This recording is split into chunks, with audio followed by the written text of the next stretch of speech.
Hello and welcome to Conversations with the Voice of Reason. I'm your host, Benjamin Boyce, and today's conversant is Maya Forstater. This is her first long-form interview with a podcaster of such renown as I, or any podcaster for that matter. And so what we do actually is dive into her past year and a half or 2 years of speaking about sex and gender on the internet and then being met with repercussions in her professional life. Very fascinating individual. I hope that this does give some insight into her personal views and her personality for those who are interested and curious as to what is the big deal with Maya Forstater. Well, I'll let you guys figure that out for yourselves. So without further ado, here is Maya. You came onto my radar when there's this tweet, like this very funny little tweet that this author named J.K. Rowling published on December 19th of 2019. Yeah, J.K. Rowling Day. And the reason why I know the date of this tweet is because this tweet, for some reason, is capped, or Twitter has decided to manipulate how this tweet is viewed. And so every year now, it's kind of a tradition to go around and blast from the mountaintop that this tweet is deleting likes. There's something funny about this particular tweet. We don't know how many millions of people really like the tweet. Yeah. But what's suspect about it is because Twitter seems to have a very specific relationship with one portion of their audience and seems to come down on the side of this one portion of their audience, which would be the trans rights kind of contingent of the Twitter discourse. And part of my investigation is watching how that portion of Twitter interacts and has power over other portions of it. But that is reflected in society at large, and your case, or the substance of J.K. Rowling's tweet, was about a case that you were involved in, which comes down to like the way that your expression of opinion on Twitter affected your daily life. Do you want to do some sketching of that and then get into your core beliefs and where we're at right now in this discourse, and then with your story? Yeah, sure. So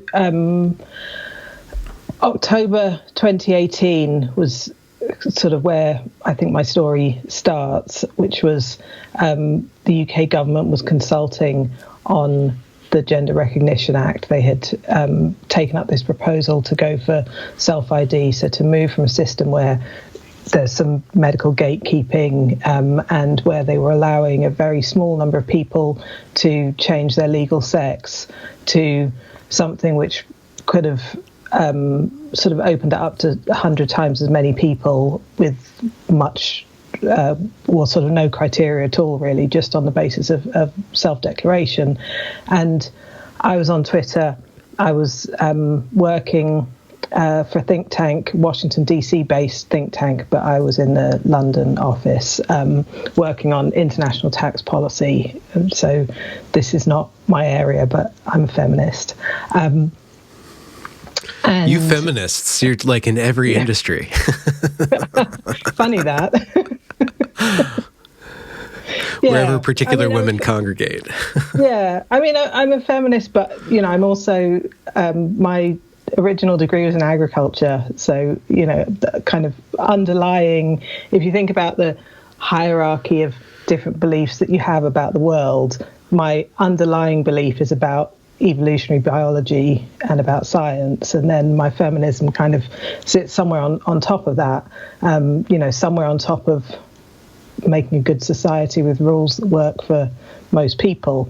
And I think, how you get to that is up for debate, but it needs to be up for debate. And if people are forced to say things that are not true, it breaks all our institutions. It breaks our sense-making institutions and our democratic institutions, and sort of in the hierarchy of things that are broken, I think, that sort of sits fairly near the front for me.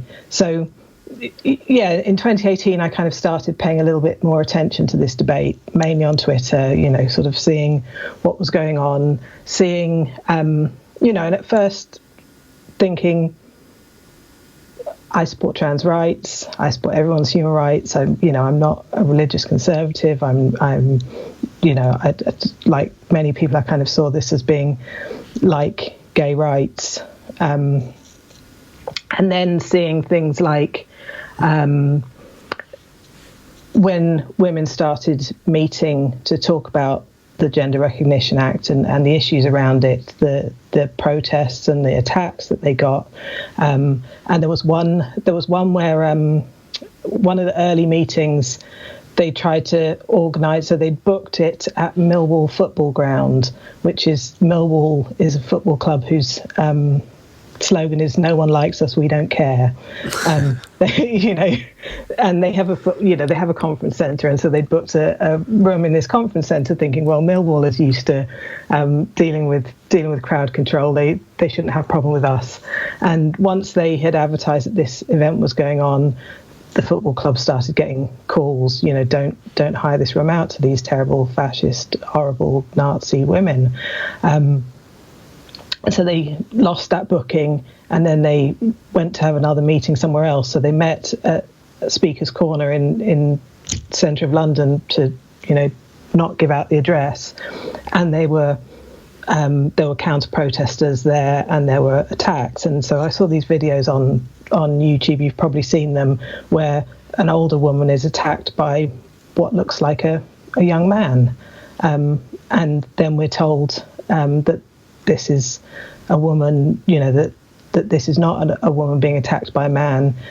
She has to see that person as a woman. And, you look at the video and it looks like what it is, which is male violence against women. And if you can't use the words to talk about that, then, if you can't use words to describe reality, then how can you have any kind of fairness or justice? Yeah, and discerning patterns and having a very frank discussion about certain trends in society. Exactly. So that was kind of what started to wake me up to thinking this was not what I thought it was. And so I followed it for probably about a year of kind of paying attention, up to the point in, I think, September 2018, when I thought, I need to speak up about this. I could see other women being brave, and I thought they were, I sort of admired them for being brave. And then I thought, well, I had at the time 2,000 followers on Twitter, mainly policy wonks, people concerned with international development, economics, tax, but empirical, not fluffy people. And so I thought, this is a government consultation, we should be able to talk about it. And so I tweeted about it very carefully, and nothing happened.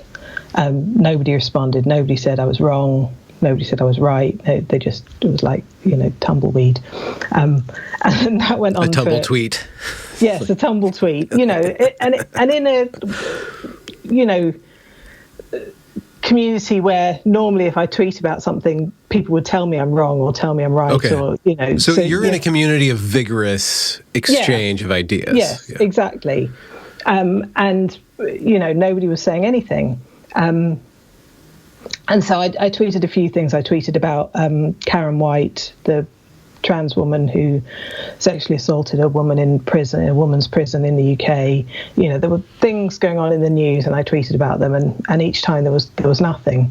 And so then I decided to set a direct question to my followers. And so in international development, a lot of guys in international development have taken this pledge not to be on a manel. So that means if you're invited to speak at a conference and it's all guys on the panel, you say to the conference organizer nicely, can you find a woman? And I will step down if you want, or you can make the panel bigger, but surely you can find a woman who can speak on this topic. Have you thought about that?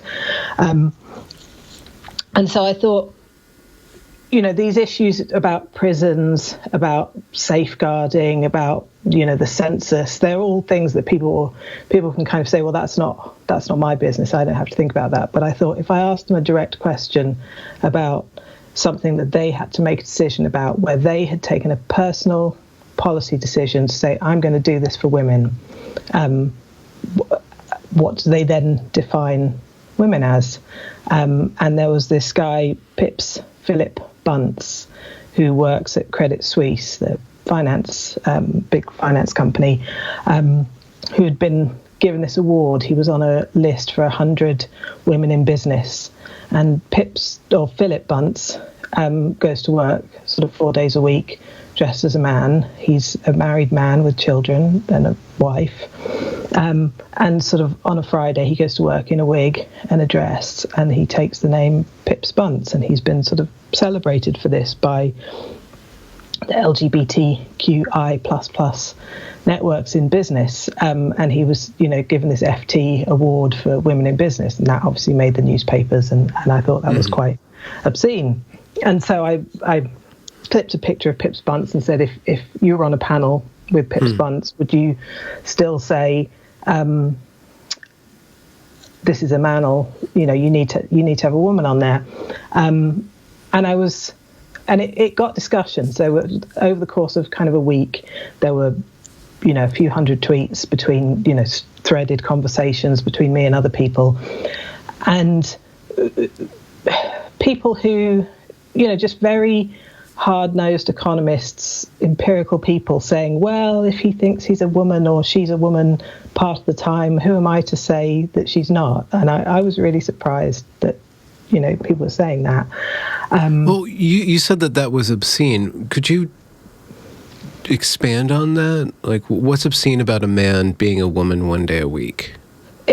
What's obscene? I mean, not what he's wearing, but the fact that when you're giving an award for women in business to try and reflect the fact that women are underrepresented in finance and in the city, in fact, on this list, there were 3 cross-dressing males. So they weren't even men who identified as women. They were just men who come to work.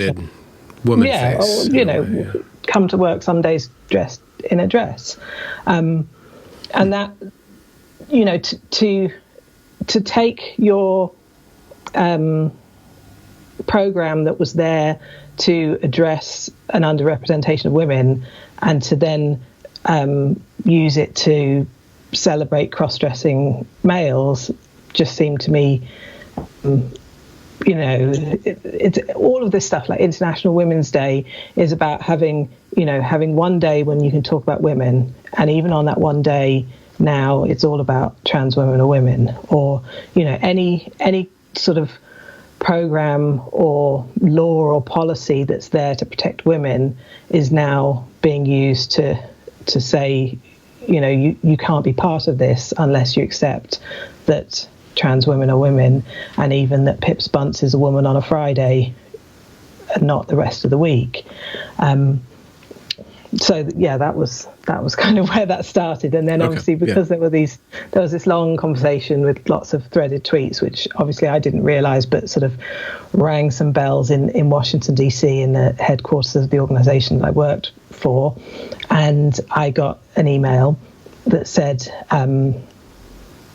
we ask our staff and associates to not use exclusionary language, and can you put a disclaimer on your tweets? Because it was my personal Twitter account, but obviously I work in a field where you talk about policy and work stuff mixed in with your personal account. And so I did. I said, yes, I'll put a disclaimer on my tweets, but also definitions are exclusionary by definition. If you're going to talk about men and women and the things that affect them, you have to define that group, and that means excluding some people from that group. And in international development, you talk about maternal mortality and early marriage, girls leaving school, what this does to their educational and earning, and their power in society. It's all about sex. And so, I sort of at that point still thought that the organisation would say, fine. And they're also an organisation that doesn't take organisational positions, that allows people, is happy for people to disagree within the organisation as long as they do it with evidence and argument. That's what a think tank is there for. And in your experience, was this the one issue where no debate? Is this particular about this issue where it was a sacred cow or something that you couldn't touch? Are there other issues like that? Or I think there probably are, but I tripped this particular wire. Okay. And also I was sitting in London, mainly talking to people in London and not people in Washington. And I think I didn't realise quite how sensitive it would be in Washington. I think in London, there was much more sort of openness within the office for talking about, all kinds of things. And I sort of at that point hadn't realised quite what was, what the situation was like in US institutions. So, I really did think that they were going to say, I was happy to say this is something that I'm concerned about in my personal, private and political life. It's not something that I'm working on. I can separate those two things out, but I didn't think that they would come down on me in the way that they did. I mean, this is an organisation, the chair of the board in the US is Larry Summers, who, Larry Summers knows what a woman is, and, he's been cancelled for for talking about biology. So I know, I know there are people who, I think probably the majority of people agree with me. But obviously there were young people in the office in Washington who were offended. Okay. So your feeling or your intuition is that there's kind of a generational gender conformity that's occurring around this particular topic. Or this is something new that's rising up into older institutions. Yes. I think older institutions know that they have a problem. They have a problem of old white men at the old upper class white men at the top of the organisation, and they recognise that that's a problem. And then they have young, diverse, women coming in at the bottom of the organisation, and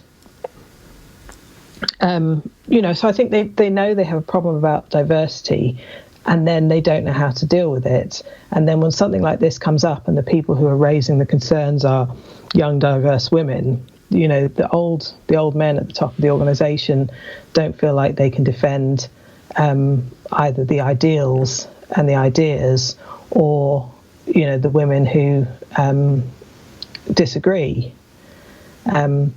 And so, I think they're very fragile, they're very vulnerable to those kind of attacks. And then obviously, we see the same thing happening on race in these institutions. But, the thing that I have focused on is sex and women, partly because I think it's so fundamental, and I think it's something that we can win, particularly in the UK, in terms of pushing back against the sort of tide of irrationality. So it seems like it's something that's worth doing on this issue in the UK, and that might also make a difference internationally. If people can see that you can bring clarity and you can bring sanity back into this area, then maybe it can help us to find ways of doing it in other places, doing it in other topics where the kind of identity politics has taken over from rationality. So there is it seems like you're okay with a certain level of identity politic, but there's some place where identity politic gets unstable or it gets untethered to rationality or reality. And what you were saying is that there's a problem with old white men at the top. That is a problem in some respects. So you think that they're susceptible to identity politic, but they're just deferring to these diverse people on the bottom in all of their demands because they can't actually pinpoint what the issue is with old white men being at the top of these power structures. To what degree can we start to change the old white man trope without it completely cascading into a free-for-all of intersectional, oppression Olympics or identity-based validity and invalidity? I think that's why you've got to look at why, the problem is not old white men, because, young white men become old white men, and it's not their fault. I'm looking forward to it. Yes, exactly. It's kind of, where are the women? Where are the people of color? Why are the people who come through university and get hired not reflected at the top of these organizations? And is that a question of just time,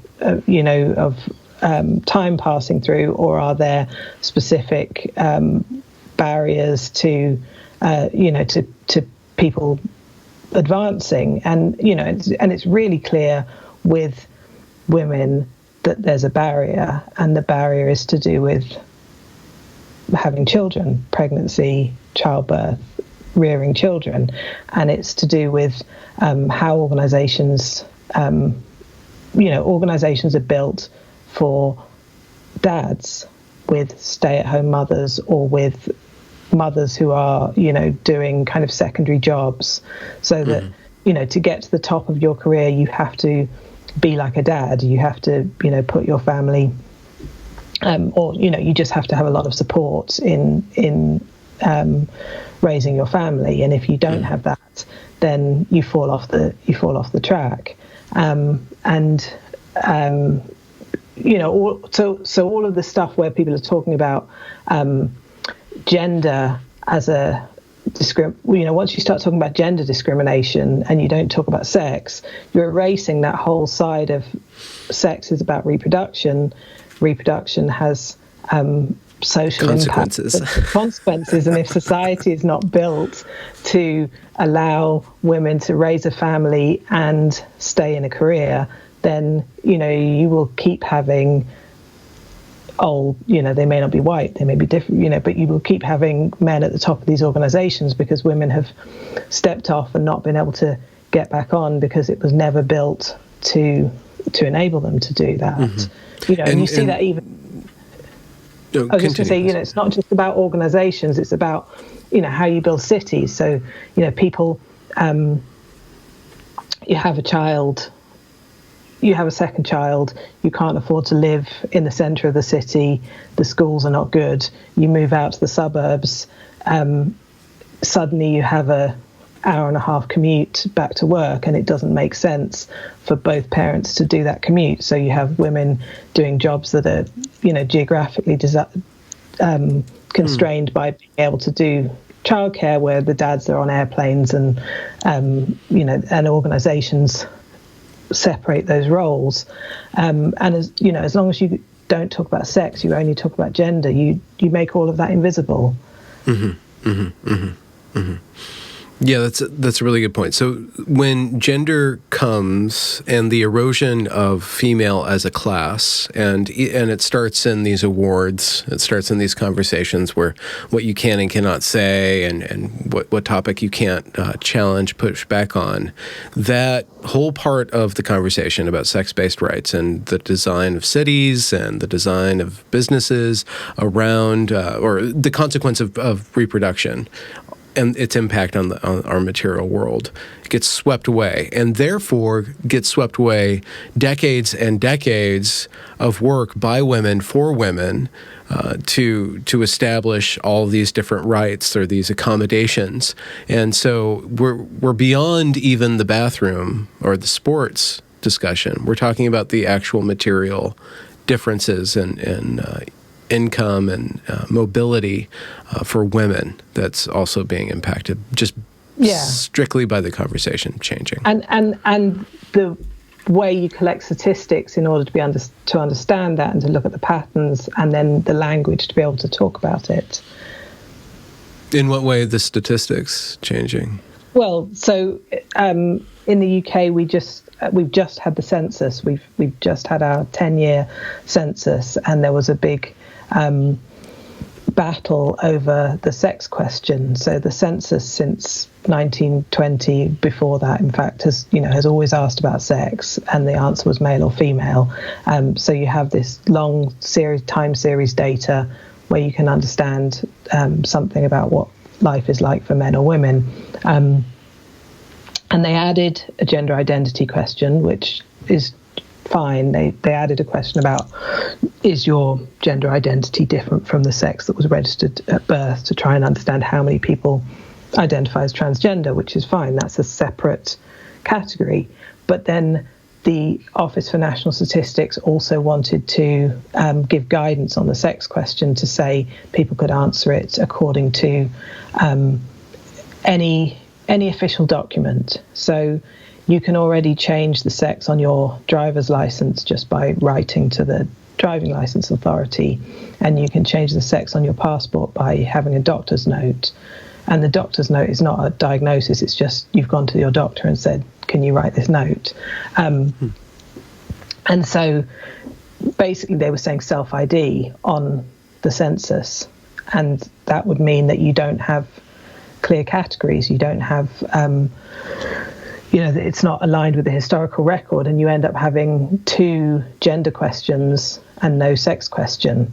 And the Office for National Statistics had, they've been thinking about this for a long time, and they'd been consulting, but they had basically written off what the gender critical women had told them, and were going with what the trans activist lobby had told them, which was, it's offensive to ask people their sex, and so they underestimated what women would do. And when they published this guidance, we raised between us £100,000 in 3 days, and took them to court and won. Oh, wow. Yeah, we won. Well, not me, but I'm sort of the GC lobby. I didn't know you guys were that deadly. No, I hope they learned not to mess. We took them to court on a judicial review. It was fair play for women that did it. Backed by lots of women putting in their £20, and said, it's not in the mandate of the Office for National Statistics to redefine what sex is. They have to follow the law, and the law says sex is what it says on your birth certificate. And there's still a question of, should that have been what it said on your birth certificate when you were born versus what it says now, which you can change. But what they took out was, you can answer it with what it says on your library card or your passport.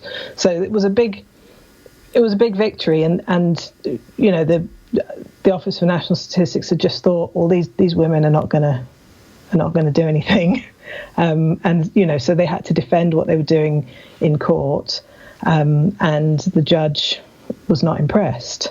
And I think we're going to have to do quite a lot of that to bring, it brings this stuff into the sunlight, and it says, you have to defend what you're doing. It has to be in line with the law. You have to, as a government entity, you're there to serve everyone, not a very small lobby group. And so, and obviously the categories that the census uses then get picked up by other institutions. They all will use the same definition. So it's important to, to be able to say sex matters. We need to collect the data on it. So it seems like there's a lot of lawfare that's going on in the UK specifically. I know it's happening over here, but I've run into a lot of different cases. And you also have a case, and it's so in the process. Back to my story. Yes. So going back to my story, so I lost my job over the course of about 6 months. It was a job that was, I was a visiting fellow with a consultancy contract, and I was working with them to raise money to do. We developed this big project. I'd written part of the proposal. We put the proposal into a big foundation, and the idea was when we get the money, they would then hire me to do the bit of work that I designed with them. And so over the course of sort of 6 months, that bits of that offer were taken away until at the end the whole offer was taken away. And at the same time they investigated me. So there were no formal complaints against me. There were 2 women in Washington who sort of raised concerns, and the organisation said they wanted to think about academic freedom and kind of how they manage academic freedom in this age of offence taking, and they thought I would be a good case for that. So they hired a diversity and inclusion consultancy to sort of look at my tweets and tell them what, whether interpret them, interpret them and help them to think about academic freedom. And I think really they were just kind of deferring judgment. They didn't want to look at what I'd said and say, well, this isn't transphobic. It's not transphobic to say that transsexual, male to female transsexual is not the same as a woman. Is somebody who has rights, and we need to think about how those rights should be secured in society. But that's a different life situation to being female of being a woman, and just saying that is not in any in any rational world, that's not transphobic. But as we know, we're not in that world. And I think they looked at my tweets and they didn't want to make that judgment themselves, so they hired this diversity inclusion consultancy who said that my tweets were exclusionary and hurtful and all of that. And so they it's baked in that they deferred to somebody who would say it for them. Some sort of inquisitor class trots in and says, yes, I can verify that this is hateful and bigoted and toxic. Because I think that the people within the organisation don't want to say, well, actually, I agree, male and female are 2 different things, because then they know that, the finger will be pointed at them. So, you bring in an expert, like a witch finder. And so, so they did this investigation, and because I wasn't on a long-term contract, they didn't go through any formal process. They just, in the end, sort of, as I say, removed each bit of this offer until there wasn't an offer left. And so then they turned off my emails and said, thank you very much, goodbye. And that was March, or just before March 6th, 2019, International Women's Day. And I'd been writing this article for International Women's Day, so I published it on Medium, and I tweeted it, and I tweeted a thread about it. And in that thread, I said that I'd lost my job. And I didn't... I thought it was a lost cause. I wasn't thinking at that point that there was anything that could be done about it, but I just wanted to document that had happened. And the feminist lawyers arrived like the fairy godmothers. Oh yeah. Okay. So they're already. Could we just tug something apart? Yep. It was at will employment. The company that hired you could let you go for any reason. So much that I was on a fixed term, basically consultancy contract, but we'd been working together on a proposal with the idea that when this proposal had my CV on it, it had my work in the proposal, and so the idea was when we got the money, they would then hire me to do the work. And so I think being a US organisation, they probably thought that's I have no employment rights, and I didn't know whether I had no idea about these things. But what I was later told was in the UK, you have employment rights in the same way that Uber. There's been a big, or not exactly the same, but there's been a big case about Uber drivers. Are they self-employed, or do they have some rights? So it's a spectrum between being an employee and being self-employed, and I was somewhere on that spectrum. The work you were doing, so on one level you were on this contract that would be renewed or not renewed, but the work you were actually doing under that contract was building up to even more work, that you were intimately involved with this longer term project. Okay. Yeah. And so your contribution to that was revoked. Exactly. We got the grant, and they said, actually, we don't want you to do the work. And obviously that wasn't because of anything other than the fact that I had annoyed people by talking about this subject that you shouldn't talk about. Well, how to what degree do you know that? It's pretty obvious from you, but was there any documentation of that? And are you able to speak about that? I can speak about it a little bit in terms of, so when I went. So the case that I've brought is a discrimination case, and it's belief discrimination. So in the UK, you shouldn't be discriminated against at work for, sex, age, disability, race, sexual orientation. There are 9 characteristics, of which one is religion or belief. And the idea is, you shouldn't be discriminated against for being a Muslim.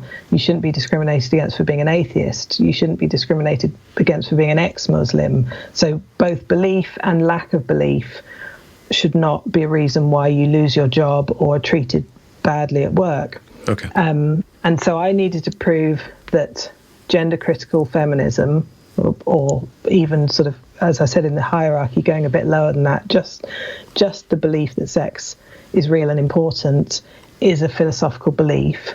And we also pleaded that there is another belief, the gender ideology belief, that everyone has a gender identity, and that's more important than sex, is a belief, like a religion, and it's one that I don't share. And so we have 2 claims that both my belief should be protected and my lack of belief should be protected. Yeah, you should be protected from somebody else's belief.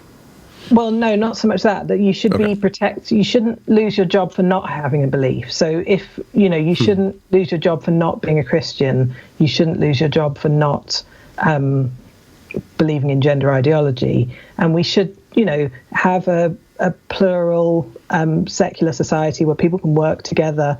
They don't have to share fundamental beliefs. They just have to be tolerant of each other's fundamental beliefs. And so the first part of the case, which is the bit that I lost, was a preliminary hearing on whether my belief is protected, whether this belief is protected. And then the second half of the case, which hasn't been heard yet, which comes to your question, is, was I discriminated against at work? So in answer to your question, that bit hasn't been heard yet, and I probably shouldn't try and litigate it on your podcast. Fair enough. But if I win about the belief being protected, then the next stage will be for it to come to court to be heard, each of the stages of how I lost my job, what the investigation was. Okay. Has there been movement toward implementing in law that one's stance towards science is a belief and one's stance towards non-science is a belief? Is that anchored into law yet? Because that seems like weird new territory that just was assumed. So the case law on belief, the set of criteria that you have to meet for your belief to be protected are called the Granger Criteria, after this case that was Granger versus Nicholson. And Mr. Nicholson, I think it was his belief was climate change. He believed strongly that climate change is, anthropomorphic climate change is real and important, and we have to take urgent action on it. That was his belief. And that was a protected belief. And there were sort of two parts to it. There was the science of it, but there was also the fact that he believed it was important, and therefore he wouldn't take flights. It affected his life. So it wasn't just a belief in something that is sort of purely theoretical. It's a belief that affects your life, and that can be based on science, or it can be based on religion or philosophy. And so his case set the criteria, and it's like it has to be coherent. It has to be important, consistent, and coherent. And, yes, and it has to affect your life. I know. So when we were putting the bundle and the evidence together, I thought the hardest part was showing that the gender ideology was coherent. But the judge. I've been working on that for a while. I can't make it. Yeah, I mean, and I was looking for written evidence, like papers from academics to say this is coherent, and it's not very. But the judge said. So the judge said he thought I was wrong that there were two sexes. He was quite convinced by, chromosome, the confusion between intersex and transgender. He was. Yeah, he says that in the judgment, but he doesn't. He said, although I was wrong, I was coherent enough. So I didn't.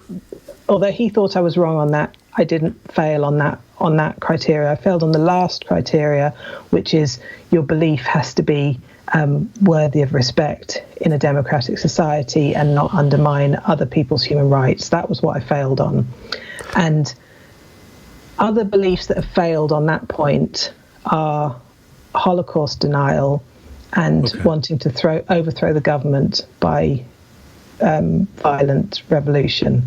It's not supposed to be a high bar to reach. It's the very most egregious things that shouldn't be protected. But gender ideology can deny women right to privacy and to women's only spaces and to access to communication. It actively, in practice, gender ideology discriminates openly against women. Secondarily, there's a difference between what is a protected belief and what you can do with that belief. So if you look at, lots of religious beliefs are very discriminatory and don't necessarily have a lot to recommend them, but they are beliefs. And then the question is, how much of that belief are you allowed to bring to work? So so there are two separate questions. One is your belief protected? And then is if you bring that belief to work, or if that belief constrains how you do your job, is your employer in their rights to get rid of you? And so that second part is still to be heard. But the judge, in my case, he put the two together, and he assumed that I would harass, misgender, be hostile to a transgender colleague or transgender person I met in the workplace. And he said that was intrinsic to my belief, and therefore my belief is not protected. So intrinsic to the belief in the distinction between male and female is discrimination towards those who change their gender. I'm trying to read into it. Yeah, because of the way that I had stated practiced my belief. Okay. Yeah, right. I had practiced it. I said it's not just that I believe that men are male and women are female, but I think it's important that we're able to talk about this. And that, although that doesn't mean, I said that doesn't mean that I would not respect someone's preferred pronouns at work. I would be doing that as a courtesy to them, not as sharing their belief. And I think you can work with people that you don't share their belief, but you don't necessarily attack their religion. You ignore the things you disagree on to get on with the things that you need to do together. But the judge thought differently and thought that I was an absolutist and that I would create a hostile workplace. You do come off as pretty absolute. Yeah, I know. I'm nasty. Terribly oppressive in your beliefs. But you know, if you look at the definition of transphobia that's being put out by these organisations, if you look at the Human Rights Campaign, what they've said about J.K. Rowling, who is as reasonable, if not more reasonable than I am, she's dismissed as a terrible transphobe who makes the world a hostile place. So the judge was not out of line in reflecting that view. That is a view that's held, and he reflected it. But that's not what we don't think that's what the law says in the UK. The law does not reflect the trans activists' definition of transphobia. It respects everybody's rights to freedom of belief and freedom of speech. And association, yeah. And association. Yeah. Yeah, I was just, before we got on, I was on Twitter and just randomly, not having anything to do directly with looking into, like, boning up on your case, like, randomly I come into this account that just hates you. It's like, look at who's replying to Richard Dawkins. And it's just such a weird... That is on Twitter.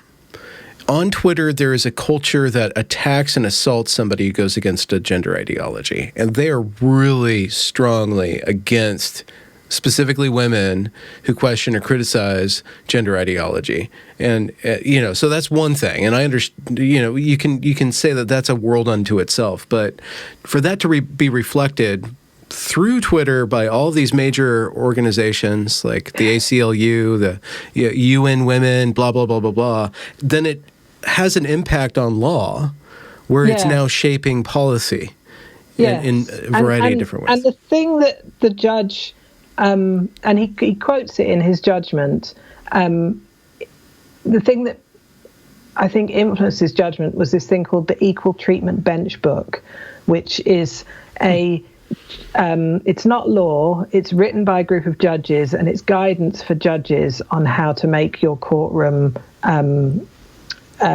inclusive. And it's a good thing.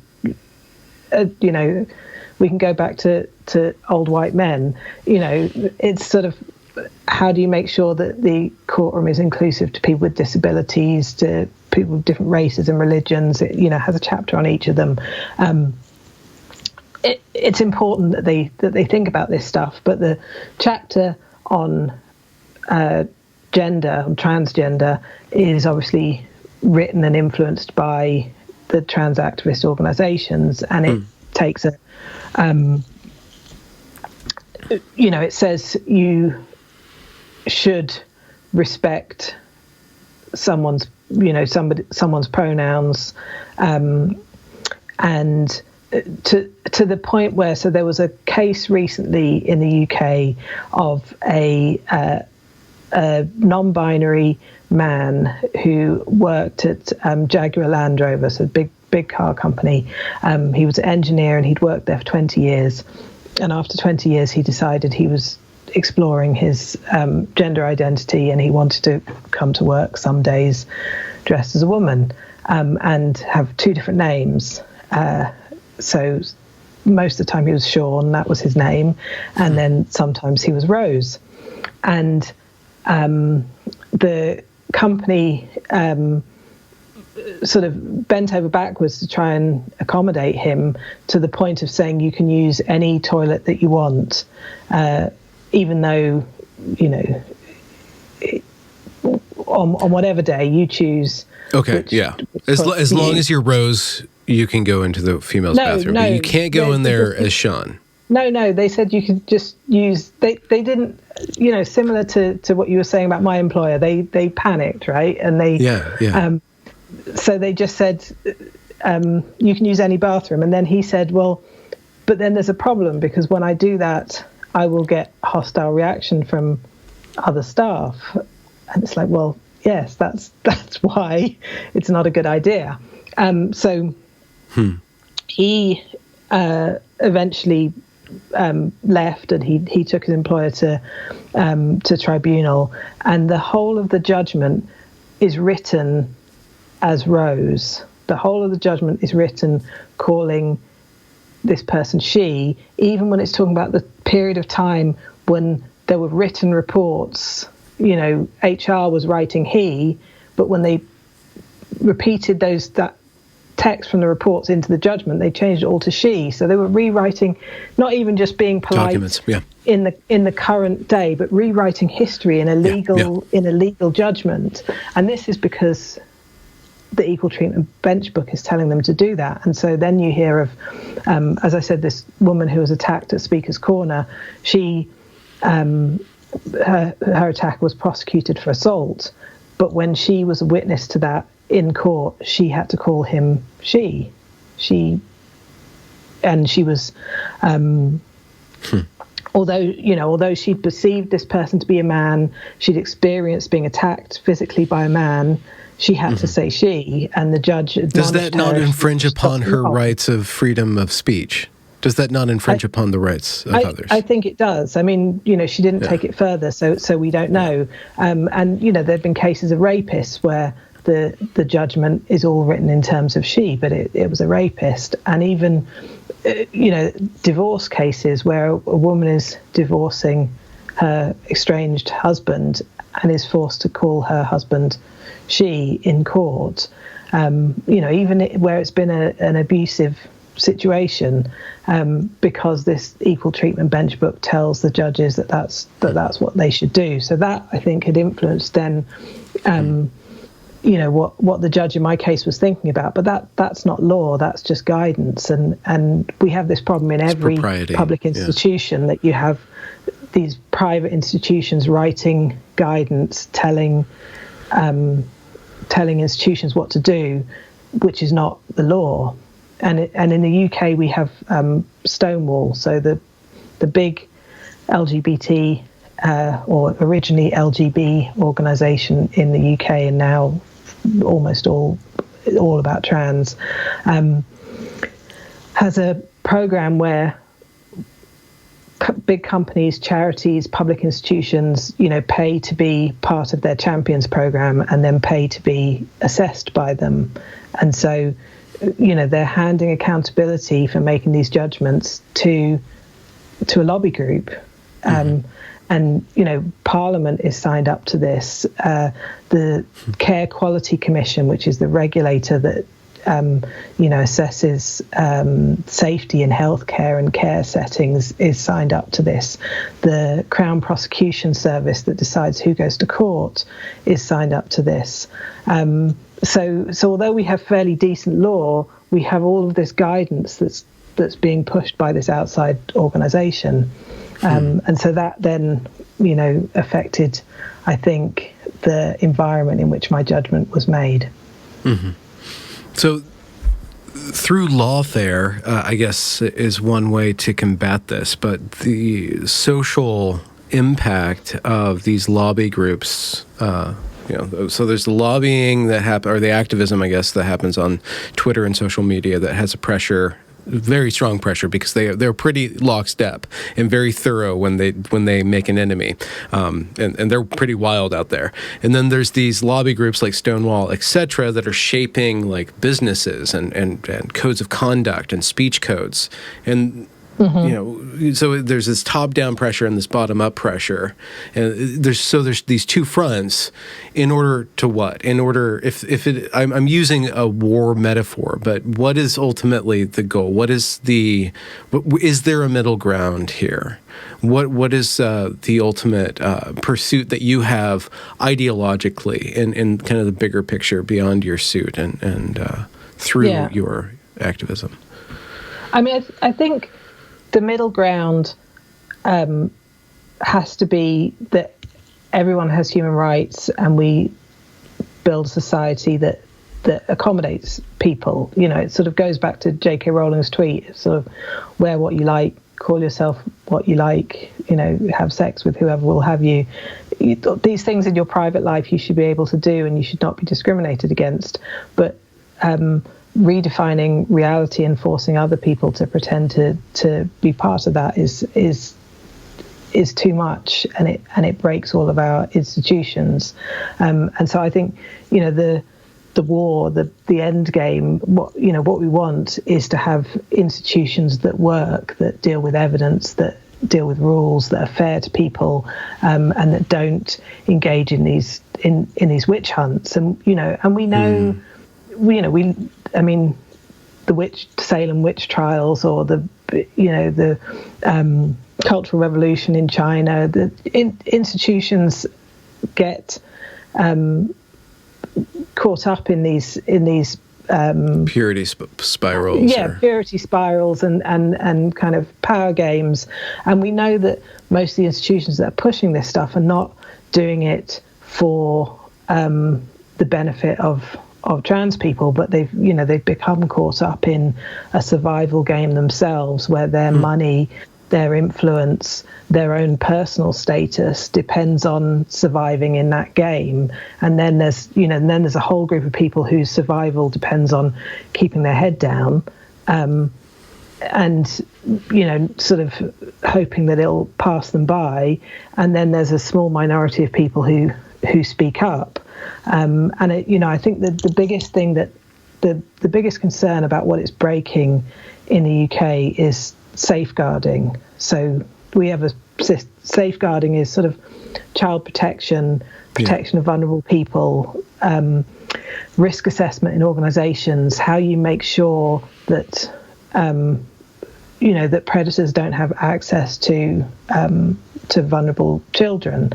And that whole process of breaking an organisation, of making people scared to speak the truth, of having a bulk of people who keep their head down even when they know that bad things are happening, breaks all of that stuff, which we've had so many lessons from sports, scouts, the Catholic Church, all of these places where institutions have protected themselves rather than protect the vulnerable. And so, for me, the reason I'm doing this is because I think those institutions matter. We can't do without them. We can't give in to the mob. And I think we have a opportunity to save them, to fight for them. And so, we're doing it kind of through, as you say, through lawfare, but also through helping people to, using the laws that we've got, because most of them are not bad, giving better guidance about what the law really says, and then trying to expose where these organisations have overtaken public institutions and trying to hold them to account for doing their job instead of, doing the job of the lobbyists. Well, on that front, are you engaged with particular organizations, or do you promote particular organizations that are doing this, networks of people? Is there some sort of nascent institution that is the umbrella for all these things? So, I don't know about umbrella. Umbrella's a dangerous word anyway these days. Oh, is it? Okay, I'm sorry. What do you guys call that in Britain? A trolley? No. A lift? I don't know. So we launched Sex Matters about a month ago, so in beginning of March. Sex Matters is a non-partisan, single-issue campaign focused on bringing back clarity about sex in law, policy and culture, mainly focused in the UK, at least in the first instance, because this is where we are and because there's an opportunity here. But as I said, I think that will help other places too. There is a whole cluster of organisations that have grown up around this in the UK. So I can't remember who all you've probably spoken to most of them. I'm getting around. Actually, there's others that I have to respond to get them back on. Yeah. So Women's Place UK, which is come from the left, Fair Play for Women that had did the census judicial review and did a lot of the campaigning around the Gender Recognition Act. There are groups aligned to every political party. There are groups in Scotland and Wales and Northern Ireland. And there are groups that are focused on particular issues, so schools, safeguarding, sports, lesbian and gay rights, and so on. And we want to be the sort of lowest common denominator, the foundation for that whatever it is that is driving people to think that this is important, the very basic thing that's built on is being able to say that sex is real and sex matters, and whether someone's motivation comes from their religious belief or their non-religious belief or their belief in liberalism or their feminism or their left-wing politics, I don't think it matters. Underlying that is the basic fabric of reality, and that's what we're working on, and then particularly the law and helping people to use the law. So, is there a website? Is that found sexmatters.co or something, UK or something, org? Okay. Sex-matters.org. All right. Not hyphen, but line, whatever it's called.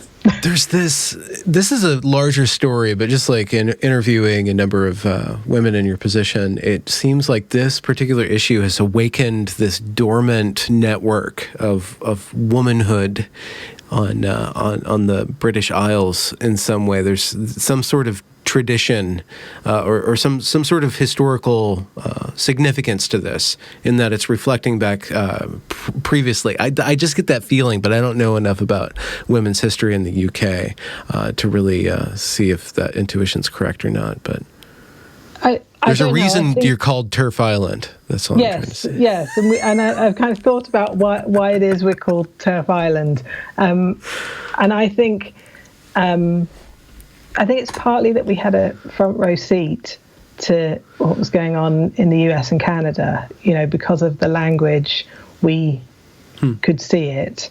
And then I think it's partly because we have the National Health Service.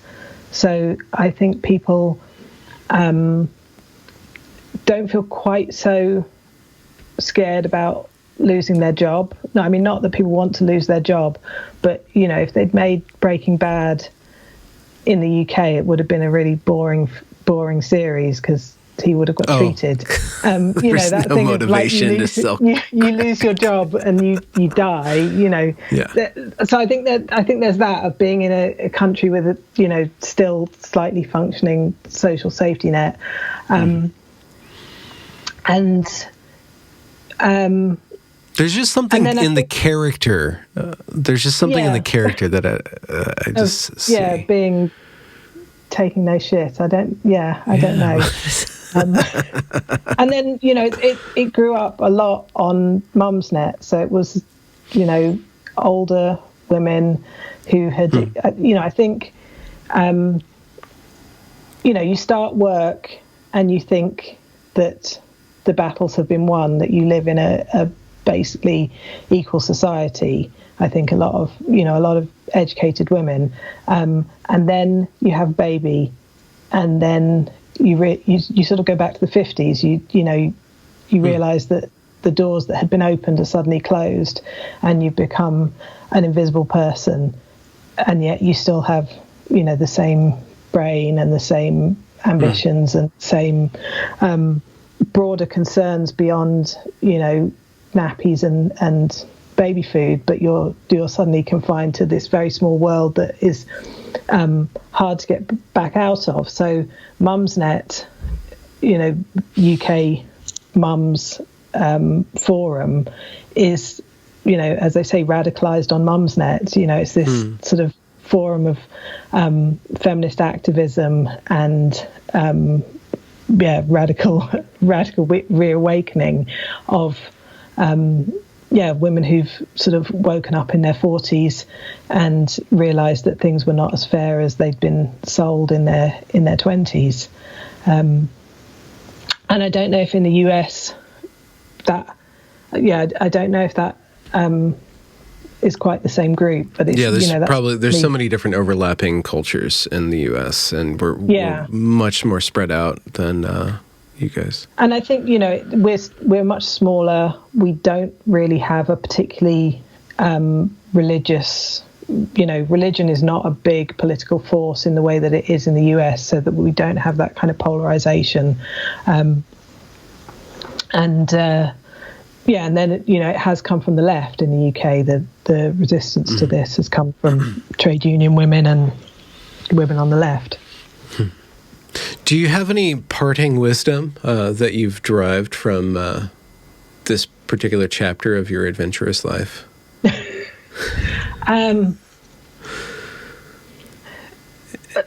Never apologize. I mean, obviously apologize if you did something wrong, but don't apologize for something. Don't apologize because you think it will save your skin, because it won't. You're better off standing up if you can. Okay. And how have you adapted to the negative attention that your exposure has gotten you? Or how do you deal with that? Are there tips for that? No, well, it's probably quite unhealthy. I mean, you get called a Nazi every day, and it starts to become normal, and that's not good in itself. It's an odd form of. It's not Holocaust denial; it's Holocaust erasure, actually, by throwing that term around so much. Yeah, and you sort of cope with it by saying these people are idiots, but it desensitizes you to what's happening to you and what's happening to other people. But I've met the best people. As President Trump would say. No, I think when these kind of things happen, when these challenges face you, and you see who it is that stands up for you, or who it is that stands up for what they believe and for the truth, and who it is that keeps their head down and keeps an eye on their pension. It's sort of filtered out the good people, or the interesting people. And I've been so disappointed by the institutions and by the people who should have been holding the space for public debate on this. The lack of integrity in public institutions has been quite shocking, and in some ways that sort of upsets me more than idiots on Twitter who are probably the age of my children, and sitting in their basement and so on. Yeah.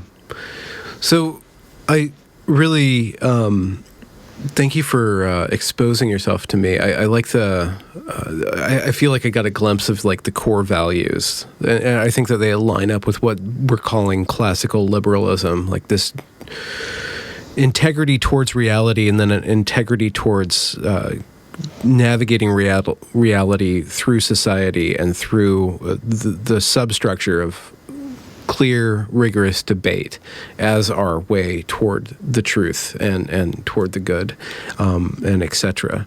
And that once those things go, all that's left is power and madness. So it's whether you come down one way or the other on the specifics of trans rights or transgenderism, it's the using of those or hiding behind those in certain currents, not every single one, but in certain currents, being kind of that under the cover of rights is coming this assault on how we actually function healthily as a society and efficiently.